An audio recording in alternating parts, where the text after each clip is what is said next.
నమస్తే. ప్రజలు మాతో ఉన్నారు. మేము మూడవసారి మా ముఖ్యమంత్రి కేసీఆర్ గారు హ్యాట్రిక్ కొట్టడం ఖాయమనే ధీమాతో ఇలా ప్రజలంతా సంక్షేమ పథకాలను అందుకుంటున్న సబ్బండ వర్గాల ప్రజలంతా కేసీఆర్ గారితో ఉన్నారు.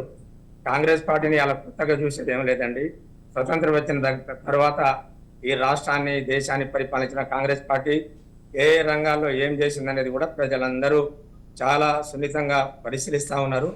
వాళ్ళు 11 సార్లు ఈ రాష్ట్రం లేని వాళ్ళు మరో అవకాశం ఏమని అలా కోరుతున్నారంటే 11 సార్లు ఏం చేయని ఆయన ఈ ఒక్కసారి అవకాశమే ఏదో చేస్తారనే భ్రమలో ప్రజలు లేరు.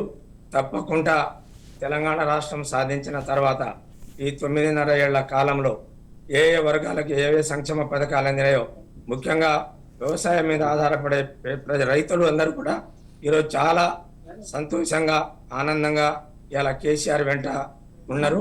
తప్పకుండా ఎవరేమన్నా అంతిమ నిర్ణేతలు ప్రజలు ఓటేస్తేనే కదా కాంగ్రెస్ కానీ బీఆర్ఎస్ కానీ బీజేపీ కానీ గెలిచేది.